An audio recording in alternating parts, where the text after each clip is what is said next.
Um, yeah, so the question was like the 8 years old path and like what's her plan for the future, right? Yeah, Okay. yeah.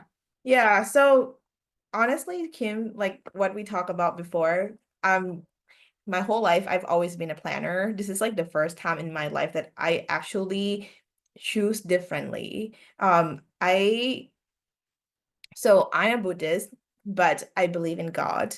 And my faith in God has been, I would say, like significantly growing as all these challenges in life happen.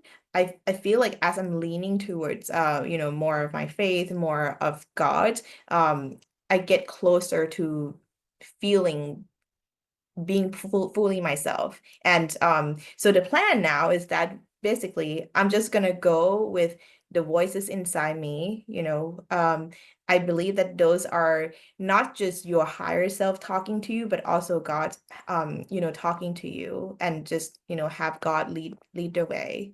Yes. Yeah, that's beautiful. And yeah, yeah. And what would you say to people? Like there's people that think that you don't really hear from God. I believe completely the opposite. I think that, I think about that.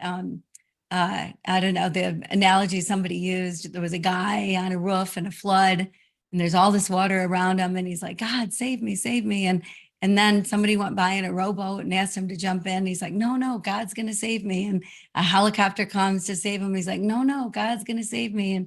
And he's sitting in the flood, and then he says, God, where are you? Like, I asked you to save me. And he said, did you see the boat? Did you see the helicopter? Like, I think there's signs and things that come our way, the feeling in our gut, right? The feeling in our heart Yeah. uh, tell us things. It's God communicating with us, and yeah, it can be a two-way conversation.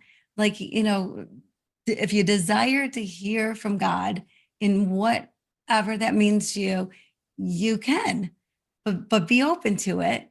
And Yeah. then, it's a different life when you listen, because often you end up maybe in the same place, but you've gone in such a made such wide turns that you could have gotten somewhere so much more direct and easier and happier. And so yeah, so I love uh that you listen, like that you want to know what God wants for you and that you are paying attention to that. That's so cool. Thank you.